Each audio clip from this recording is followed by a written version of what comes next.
and gentlemen, in 3 years, I doubled my MBA income in the marketplace. You hearing what I'm saying? And I've never had a real job, but I got a mindset. Lesson number 1. For you to get to that next level, here's what you need: information. You need to get information. No offense, I don't even watch TV.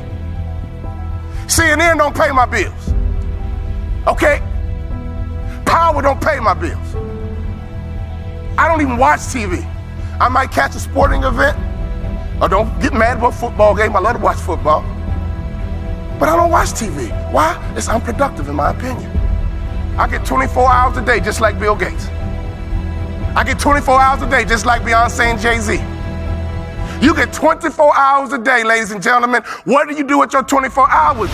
You need to get more information. In our coaching program, all we do is drop content nonstop. And people are like, wow, I didn't know that. Wow, I didn't know that. See, you don't even know what you don't know. How did you let me come from behind and clip you? Do you guys know the studies show the better we look, the more money we make? Which means your website should pass the eyeball test. Your truck should pass the eyeball test. Your people should pass the eyeball test. You should pass the eyeball test. Everybody in this room has a promised land somewhere, but you can't be stuck on the city you like. You got to hear God and go to your promised land. Your promised land might be Utah. Your promised land might be Minnesota. Your promised land might be Wyoming. Hear me clearly. You better use your money to get information and access, and you better be flexible, because a real shark is flexible. Can we stop fronting and get real about this thing? And if I can do it, you can do it. I knew nothing about life. I knew nothing about business, but I had the right mindset, and I learned it through sports. And y'all got to hear my story so you understand. I didn't even start on my college basketball team. I came off the bench. At the University of Minnesota, I came off the bench. But in my mind, you can bring me off the bench, but I'm an NBA ball player when you get through talking. When you get through, I'm an NBA ball player. And that's why I would walk around and say, you can't check me. You can't check me. You can't check me. If I was you, I would walk around every day and say, I'm a millionaire. I'm a millionaire. I declare it right now. I'm worth millions. I'm worth millions. I will receive my salary right now, but I won't accept it as my value. So whatever you receive right now, receive it, but don't you accept it as your value. Because there's more out here for you if you change your mindset.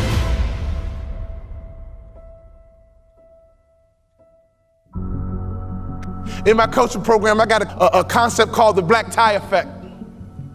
Oh, I wish I had more time. It's called the black tie effect.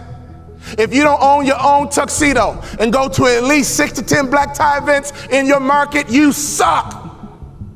There's no better way for you to distinguish yourself as a top business leader in your area than to go to black tie events. I didn't say fundraiser. Black tie events attract the top businessmen in your area. And what happens at a black tie event? You sit at a table, and in America we ask 2 questions. What are those 2 questions? What is your name? And what do you do? What is your name? And what do you do? What would happen in your local marketplace? You became known as a philanthropist. What would happen in your local marketplace? You were known as being charitable. What would happen in your local marketplace if all the other business owners who are highly successful not only know your company, but they know you personally? Can I ask you a question? How many black tie events do you go to? When I stopped playing basketball, I had no money coming in, and all I would do is go to black tie events and be around highly successful people. And I would sit at the table. They would ask me my name. And the second question, I was waiting for it. But what do you do? Well, I'm a former NBA player, but now I'm a motivational speaker. And at those black tie events, you know, they attract not only successful business people, they attract the good guys too. See, snake business guys who only care about money, they don't go to black tie events. People who go to black tie events care about their community. People who go to black tie events make a difference in their community. Let me tell you something. I noticed right away at the black tie events, these were the successful people that I wanted to know, and I began to build leverage. I began to build a brand by building relationships with the top business people in my community because I was willing to go to black tie events. There's nothing more important you can do, business owner, than to buy you a tuxedo and go to black tie events, because everybody in the building is going to ask you your name and they're going to ask you what you do. What would happen if your company became endeared to some charity in your community? Ladies, what better way is it to build the culture? Some of you wives, why don't you drive this? He's busy trying to make money. You drive the charity. You found the organization, and you make sure that your company is synonymous with some philanthropic area in the community. There's nothing better than changing a life. There's nothing better than blessing somebody who's less fortunate. I made a commitment of lifting the spirit of people who were trying to get to that next level. Start your business with charity. There's no better methodology than that. Never forget this, all great brands are built on passion. So before you build your brand, it's not about the color, it's not about the font. All great brands are built on passion. So can I ask you a question? What are you passionate about? See, if you're not passionate about anything, your marketing is going to be ho-hum as well. Does that make sense? You can't build a great brand without passion. Let's take a look at Nike.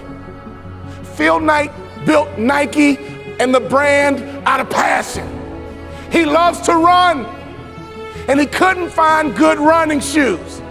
So he said, well, I'll just start a company and make some myself, because a good runner needs to have good shoes. He's built an international brand based on passion. If you want to be a millionaire, you got to think like $1 million person. You can't fake this thing. Y'all hear what I'm saying? You got to be legit in this game. You can't fake it to the NBA. You got to be able to ball out. You got to be able to hoop. You got to be legit. And in business, it's the same way. You got to be legit. So take your money and get some information in your head, and then take some money and get access. I got 3 kids, and this is why you got to get access, so you can make life easier for your kids. Well, ain't nobody do nothing for me. Oh, your mindset is jacked up. Ain't nobody do nothing for me, so I ain't gonna do nothing for my kids. You ain't thinking about your legacy. Right now, it's like a track meet. You're running a 4x1, 100-meter dash. 4x1, and your baton is in your hand. And let me tell you something. I want you to run as strong as you can, as fast as you can, as hard as you can, and one day you're gonna get old. One day your knees gonna buckle. And your son gonna be right behind you. Your daughter gonna be right behind you, and at a track meet, they yell, stick. And you got to make a successful handoff to the athlete in front of you. And that's your son, that's your daughter. So can you do me a favor? You got to get on that track and run, because the baton is in your hand right now. And to me, 50 grand ain't enough to live your dreams. To me, 80 grand ain't enough to live your dreams. Who's trying to live in that big house? Who's trying to live in that big car? Who's trying to retire with some real money in the bank? Ladies and gentlemen, you guys know the average American only has $1,500 in savings? You're a car accident away from going broke. Hear me closely. Don't sell product. Sell hopes and dreams. Don't sell product. Sell hopes and dreams. Don't sell product again. Sell hopes and dreams. I give myself away, and blessings come my way. In your community, be charitable. In your community, be a giver. In your community, get to know the other givers, and I promise you one thing, something's gonna happen to your heart, something's gonna happen to your culture, and the lagging indicator, something's gonna happen to your pocket.